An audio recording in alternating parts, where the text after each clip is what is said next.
Part 6. Weak Points and Strong. Sun Tzu said, "Whoever is first in the field and awaits the coming of the enemy will be fresh for the fight. Whoever is second in the field and has to hasten to battle will arrive exhausted." Therefore the clever combatant imposes his will on the enemy, but does not allow the enemy's will to be imposed on him. By holding out advantages to him, he can cause the enemy to approach of his own accord, or, by inflicting damage, he can make it impossible for the enemy to draw near. If the enemy is taking his ease, he can harass him. If well supplied with food, he can starve him out. If quietly encamped, he can force him to move. Appear at points which the enemy must hasten to defend. March swiftly to places where you are not expected. An army may march great distances without distress, if it marches through country where the enemy is not. You can be sure of succeeding in your attacks if you only attack places which are undefended. You can ensure the safety of your defence if you only hold positions that cannot be attacked. Hence the general is skilful in attack whose opponent does not know what to defend, and he is skilful in defence whose opponent does not know what to attack. O divine art of subtlety and secrecy! Through you we learn to be invisible, through you inaudible, and hence we can hold the enemy's fate in our hands. You may advance and be absolutely irresistible if you make for the enemy's weak points. You may retire and be safe from pursuit if your movements are more rapid than those of the enemy. If we wish to fight, the enemy can be forced to an engagement even though he be sheltered behind a high rampart and a deep ditch. All we need do is attack some other place that he will be obliged to relieve. If we do not wish to fight, we can prevent the enemy from engaging us even though the lines of our encampment be merely traced out on the ground.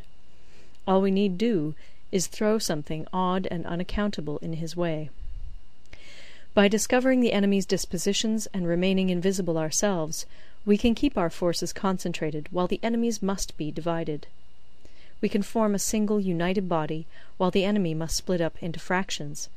Hence there will be a whole pitted against separate parts of a whole, which means that we shall be many to the enemy's few. And if we are able thus to attack an inferior force with a superior one, our opponents will be in dire straits.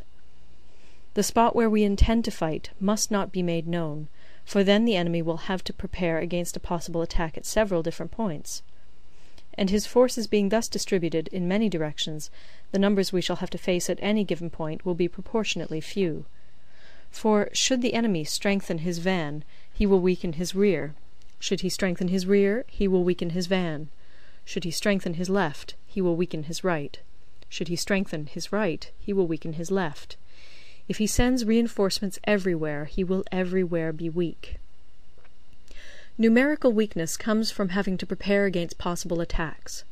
Numerical strength from compelling our adversary to make these preparations against us. Knowing the place and the time of the coming battle, we may concentrate from the greatest distances in order to fight.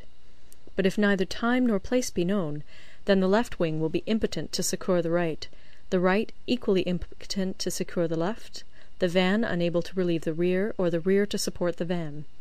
How much more so if the furthest proportions of the army are anything under 100 li apart, and even the nearest are separated by several li? Though according to my estimate the soldiers of Yue exceed our own in number, that shall advantage them nothing in the matter of victory. I say then that victory can be achieved. Though the enemy be stronger in numbers, we may prevent him from fighting. Scheme so as to discover his plans and the likelihood of their success. Rouse him, and learn the principle of his activity or inactivity. Force him to reveal himself, so as to find out his vulnerable spots.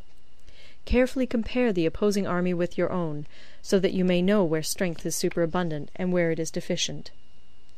In making tactical dispositions, the highest pitch you can attain is to conceal them.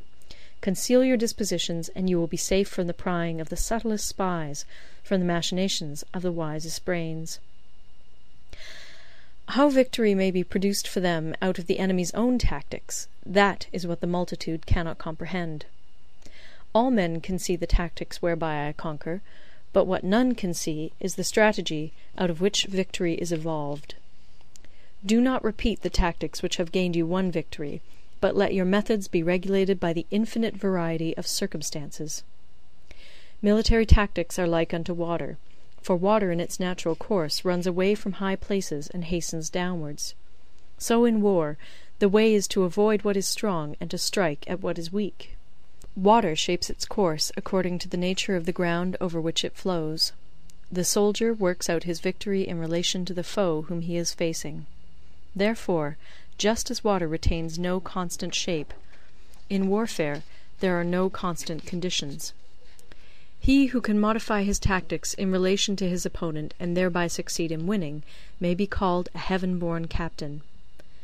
The 5 elements, water, fire, wood, metal, earth, are not always equally predominant. The 4 seasons make way for each other in turn. There are short days and long. The moon has its periods of waning and waxing. End of Part 6. Recorded in Toronto, Ontario by Moira Fogarty, October 2006.